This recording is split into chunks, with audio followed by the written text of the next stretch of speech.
Hello class, तो कैसे हैं आप सभी। मैं आयुषी मिश्रा प्रचंड प्रयास की यूट्यूब चैनल पे आप सभी का एक बार फिर से स्वागत करती हूँ। तो आपको आज हम पढ़ाने वाले हैं गांधी जी के बारे में, अपने राष्ट्रपिता के बारे में। ठीक है, कि कब उनका जन्म हुआ, ठीक है, और उनके क्या क्या आंदोलन थे, क्या क्या उनकी जो उनका वैवाहिक जीवन था वो क्या था, ठीक है, किसके साथ उन्होंने विवाह किया, ये सारी चीज़ें जो उनका एक जीवन परिचय से एक बेसिक चीज़ें हैं वो चलते हुए हम लोग यहाँ पर क्या पढ़ेंगे, गांधी जी के आंदोलन के बारे में पढ़ेंगे। ठीक, तो अगर हम लोग यहाँ पर बात करते हैं गांधी जी के जन्म के, तो आपको पता है कि यहाँ पर महात्मा गांधी का जो जन्म हुआ था वो कब हुआ था, 2 अक्टूबर को हुआ था 1869 को। कहाँ पर, गुजरात के पोरबंदर में एक हिंदू परिवार में हुआ था। ठीक है, तो अगर जन्म की बात करी जाए तो आप बताएंगे 2 अक्टूबर 1869 को यहाँ पर हुआ था। पिता का नाम अगर पूछा जाए कि पिता का नाम क्या है, तो आप बताएंगे करमचंद गांधी, और माँ का नाम क्या है, पुतलीबाई। ठीक है, कहाँ हो, पुतलीबाई। तो जन्म कहाँ हुआ था, 2 अक्टूबर हमारा 1869 को। ठीक है, वही गुजरात के पोरबंदर में हुआ था। पिता का नाम क्या था, करमचंद गांधी। वही पुतलीबाई जो था, उनकी क्या था, उनकी माँ का नाम था। ठीक है, उनके द्वारा ही इनका नाम क्या रखा था, मोहनदास रखा गया था, जिससे उनका पूरा नाम मोहनदास करमचंद गांधी हुआ। ठीक है, तो यहाँ पर आप लोगों को याद रखना है, गांधी जी का पूरा नाम क्या था, मोहनदास करमचंद गांधी था। ठीक है, उसके बाद महात्मा गांधी की माता अत्यधिक धार्मिक महिला थी, अतः उनका पालन जो है कैसे, वैष्णव मत में, ठीक है, वैष्णव मत को मानने वाले परिवार में हुआ था। पर उन पर जैन धर्म का भी क्या था, गहरा प्रभाव था। ठीक है, किस पे, गांधी जी पे। यहाँ पर अगर हम लोग बात करते हैं, यही कारण था कि इनके मुख्य सिद्धांत क्या थे, अहिंसा थी, आत्मशुद्धि थी, शाकाहार जैसे जीवन इनके क्या थे, इनके गांधी जी के सिद्धांत थे। ठीक है, तो यहाँ पर हम लोगों ने क्या क्या देखा, गांधी जी का जन्म जो 2 अक्टूबर 1869 को गुजरात के पोरबंदर में। पिता का नाम करमचंद गांधी था। वही अगर माँ का नाम बात करें तो क्या था, पुतलीबाई था। फिर इनका पूरा नाम क्या था, मोहनदास करमचंद गांधी था। ये वैष्णव मत को मानते थे, साथ ही इन पे जैन धर्म का भी थोड़ा सा जो गहरा प्रभाव था, जिस कारण से इनके मुख्य सिद्धांत क्या थे, हमारे अहिंसा थी, आत्मशुद्धि थी, और क्या था, शाकाहारी था। ठीक है, शाकाहार था। उसके बाद महात्मा गांधी का विवाह मात्र 13 वर्ष की आयु में ही कर दिया गया था। जब वे स्कूल में पढ़ते थे तभी पोरबंदर के एक व्यापारी की पुत्री कस्तूरबा, ठीक है, कस्तूरबा माखनजी ने उनसे उनका क्या हुआ, विवाह हुआ, और मात्र 15 वर्ष की अवस्था में गांधी जी एक पुत्र के पिता बन गए, लेकिन वह पुत्र जीवित न रह सका। इस तरह गांधी जी के 4 पुत्र हुए। कौन, हरिलाल, मनीलाल, रामदास और यहाँ पर देवदास हुए। ठीक, कुछ दिन पढ़ने के बाद वे कहाँ चले गए, लंदन चले गए। उनकी आगे की शिक्षा जो है, शिक्षा दीक्षा कहाँ हुई, लंदन में ही हुई। 3 वर्ष की शिक्षा के बाद वो बैरिस्टर बने। महात्मा गांधी की 30 जनवरी 1948 को नई दिल्ली के बिरला भवन में नाथूराम गोडसे द्वारा क्या कर दी गई, गोली मारकर हत्या कर दी गई। तो यहाँ पर इस स्लाइड में हम लोगों ने क्या क्या देखा कि गांधी जी की पत्नी का जो नाम था यहाँ पर वो क्या था, यहाँ पर इनका विवाह किसके साथ हुआ था, कस्तूरबा माखनजी के द्वारा। साथ ही साथ इनके 4 पुत्र थे, हरिलाल, मनीलाल, रामदास और यहाँ पर देवदास। ये इनकी पढ़ाई कहाँ से पूरी हुई, लंदन से। ठीक है, उसके बाद ये 3 वर्ष के बाद वहाँ पर क्या बन के आए, बैरिस्टर बन के आए। महात्मा गांधी ने 30 जनवरी 1948 में यहाँ पर नई दिल्ली के यहाँ बिरला भवन में यहाँ पर नाथूराम गोडसे के द्वारा क्या किया, गोली मारकर हत्या कर दी। ठीक है, देखिए यहाँ पर आपका फिर से ऑफर आ चुका है कि यहाँ अब आपकी यूपी में पूरी हिंदी की तैयारी जो होगी किसके माध्यम से होगी, प्रचंड प्रयास के। ठीक है, तो आप सभी लोग प्रचंड प्रयास का ऑफिशियल ऐप डाउनलोड करिए और यहाँ पर पूरी जानकारी लीजिए। अब हिंदी में आप 1 से 12 तक की पूरी तैयारी कर सकते हैं हिंदी माध्यम में।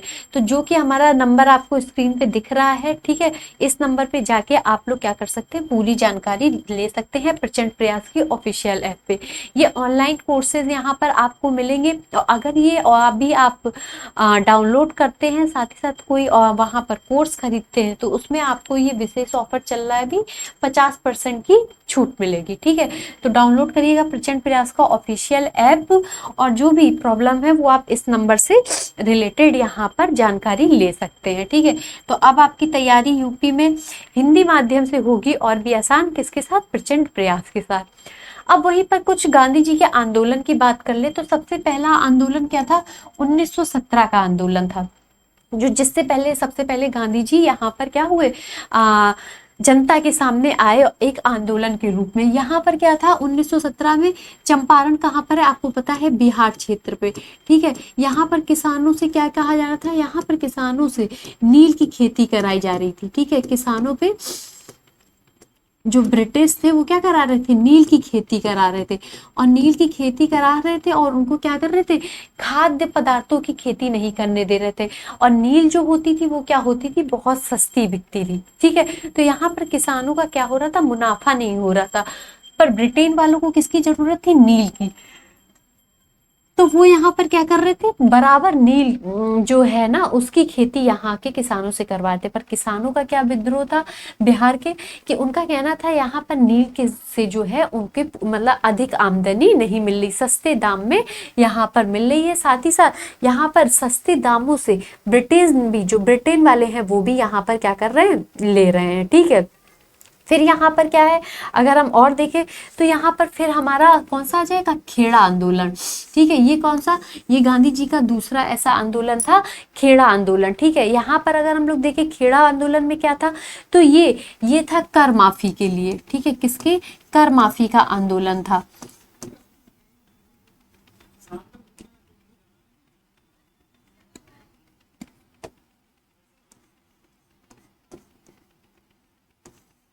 ये कर माफी से है। ठीक है, और यहाँ पर अंत में 1918 में यहाँ पर हम लोग देखेंगे कि जो गांधी जी थे उन्होंने यहाँ पर कर माफी करवाई। ठीक है, गुजरात के खेड़ा में ये हुआ था। ठीक है, कहाँ पर?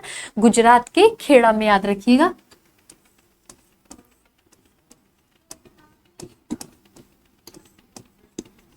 ठीक है, गुजरात के खेड़ा पे। तो गुजरात के खेड़ा पे यहाँ पर होने की वजह से यहाँ पर हम लोग क्या देखेंगे कि कर माफ करना था। ठीक, किसका? कर माफ करना था यहाँ पर मजदूरों का।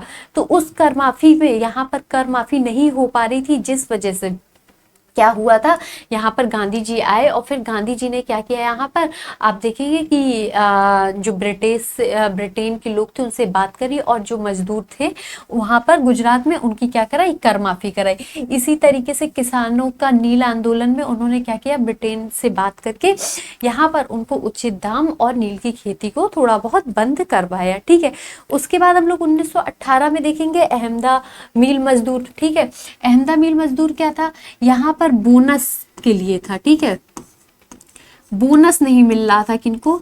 मजदूरों को। ठीक है, या फिर जो काम कर रहे थे मिल में।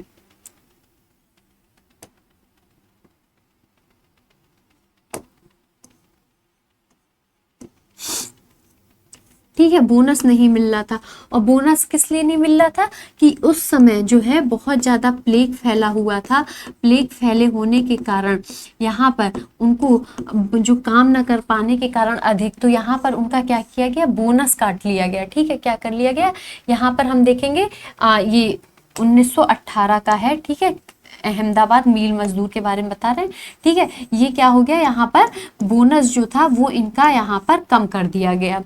फिर क्या था कि 1920 में फिर यहाँ पर ब्रिटेन से फिर यहाँ पर महात्मा गांधी जी ने बात करी, और जो मील मजदूर थे उनको क्या करवाया? बोनस प्राप्त करवाया। ठीक, फिर 1920 का क्या था? खिलाफत आंदोलन। इसमें क्या थे? तुर्की के खलीफा जो थे, ठीक है, तुर्की के खलीफा का जो पद था वो यहाँ पर हम देखेंगे क्या हुआ था। यहाँ पर उनका जो पद का जो कहेंगे कि पावर था, वो पावर इनसे कौन लेने लगा, यहाँ पर ब्रिटेन के अधिकारी लेने लगे, ठीक है, तुर्की के खलीफा, जिसका असर हमें भारत में भी देखने को मुस्लिम भाइयों लोगों के गुस्साने पे हम लोगों ने यहाँ पर तुर्की के खलीफा का जो भी पद था उसमें जो है उनके पद की जो शासन थी वो यहाँ पर उनसे ले ली गई, ठीक है। असहयोग आंदोलन आपको पता ही है, असहयोग आंदोलन क्या था, एक तरीके का आंदोलन था, ठीक है, जिसमें क्या हम लोग देख रहे थे, यहाँ पर रोलेट एक्ट के बाद, यहाँ पर क्या रोलेट एक्ट के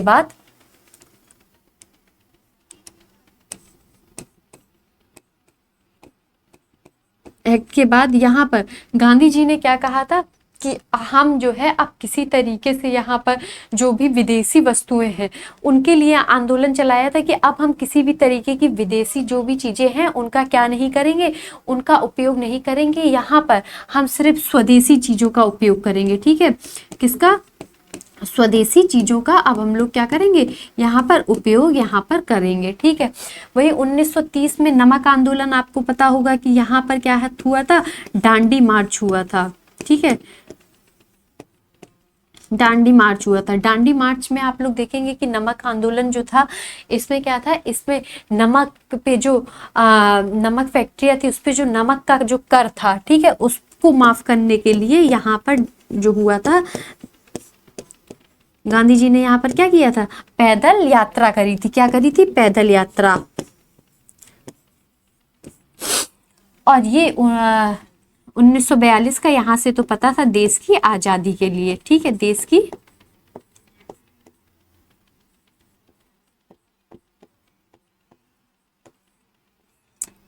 ठीक। तो यहाँ पर हम लोग देखेंगे चंपारण सबसे पहले जो कि बिहार में हुआ था, किसानों के लिए हुआ था, उनसे क्या की जा रही थी, नील की खेती कराई जा रही थी, ठीक है। तो यहाँ पर क्या किया, ब्रिटेन लोगों से गांधी जी ने बात करी, इस पे सारी ही चीजों पे क्या हुआ, गांधी जी ने ही सॉल्यूशन निकाला। फिर हम लोग चंपारण के बाद 1918 में देखें तो खेड़ा आया, इसमें क्या था, कर माफी थी, गुजरात के जो मजदूर थे, ठीक है। उसके बाद यहाँ पर हम लोग क्या देखेंगे, अहमदा मिल मजदूर 1918, यहाँ पर बोनस जो प्लेग के कारण जो था बोनस काट लिया गया था मजदूरों का, जिस कारण यहाँ पर क्या हुआ, मजदूरों ने हड़ताल कर दी थी, तो उसके लिए बात की थी गांधी जी ने। फिर 1920 का खिलाफत का आंदोलन था, जिसमें तुर्की के जो खलीफा थे, ठीक है, तुर्की के जो राजा एक तरीके के, उनके पद की जो पावर थी उसको क्या कर दिया गया था, कम कर दिया था, जिससे यहाँ पर मुस्लिम भाई जो थे, भारत में रहने वाले मुस्लिम पक्ष के साथ ही साथ यहाँ पर और भी जो थे, उस पे क्या कहते हैं, यहाँ थोड़ा सा गुस्सा हो गए थे वो लोग। और अंत में हम देखेंगे कि यहाँ पर हम कहेंगे कि यहाँ पर गांधी जी आए और उन्होंने क्या करी, यहाँ पर बात करके इसका भी सॉल्यूशन निकाला 1930 में। फिर 1920 में असहयोग आंदोलन आया, रोलेट एक्ट के बाद जब बहुत आक्रोश बढ़ गया जनता में, तो उन्होंने कहा कि अब हम विदेशी चीज़ों का बहिष्कार करेंगे और जो है स्वदेशी चीज़ों को ही अपनाएंगे। फिर उसके बाद 1930 में नमक आंदोलन आया, जिसमें इन्होंने पैदल यात्रा करी थी नमक कर से लिए, और साथ ही साथ क्या, दांडी मार्च निकाला था। 1942 की बात करें तो भारत छोड़ो आंदोलन, ठीक है, जिसमें देश की आजादी का ये क्या था, हमारा भारत छोड़ो आंदोलन सबसे आखिरी आंदोलन था जो कि गांधी जी द्वारा किया गया था, ठीक है। तो यहाँ पर हम लोगों ने गांधी जी के बारे में उनके जीवन परिचय देखा, साथ ही साथ उनके कुछ महत्वपूर्ण जो आंदोलन थे वो भी देखे, और क्या क्या यहाँ पर उनके पॉइंट थे उस पर हम लोगों ने बात करी। तो मिलेंगे इसी तरीके के अगली नेक्स्ट क्लास में कुछ मजेदार टॉपिक में, तब तक के लिए thank you so much, bye bye.